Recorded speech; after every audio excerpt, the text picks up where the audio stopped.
Good morning, students. Let us begin this year's portion with the poem from the first unit, The Castle, written by Edwin Mew. Let me tell you something about the poet. Edwin Mew, from 1887 to 1959, was a renowned Scottish poet, novelist, translator, and critic. He is remembered for his vivid poetry. At 14, his family lost their farm. In few years, he lost his father, mother, and two brothers. He worked in factories that burned bones into charcoal.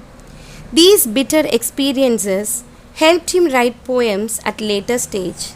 He began writing poetry at a relatively old age, that is from 1925 to 1956, and over the course of several years, he worked out an individual philosophical style for which he gained recognition later in his life. Some of his works are First Poems, Chorus of the Newly Dead, Variations on a Time Theme, The Narrow Place, The Voyage and Other Poems, and One Foot in Eden. From 1946 to 1949, he was the director of the British Council in Prague and Rome.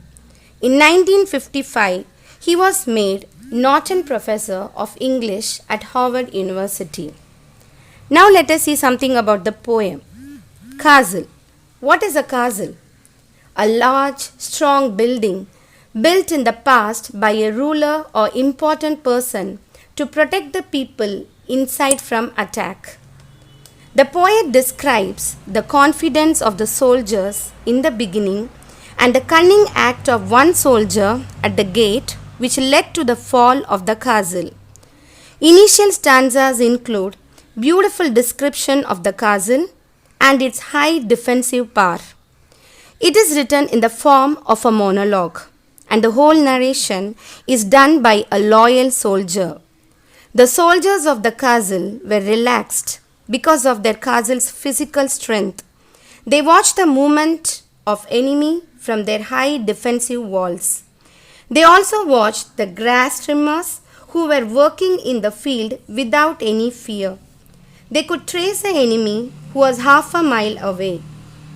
In the second stanza, the poet talks about their provisions, arms, and other facilities which enabled them to be confident.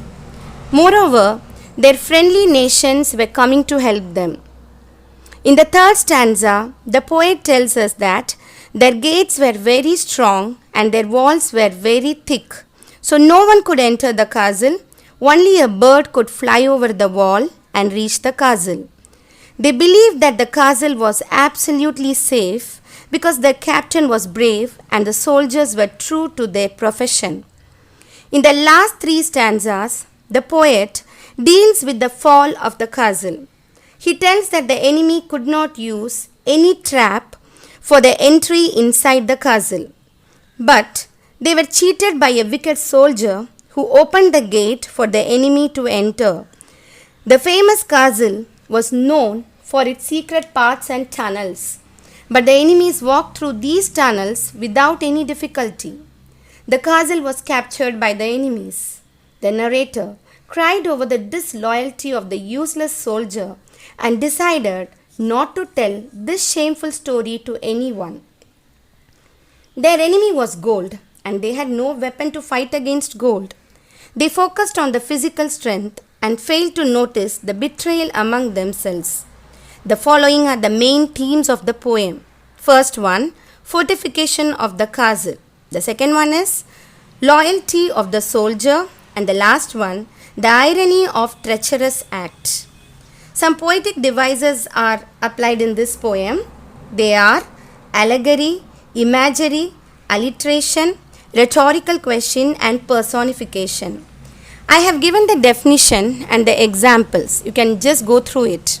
You can just recite the poem twice. I shall send the summary of the poem. You can study that. Hope you have understood the poem.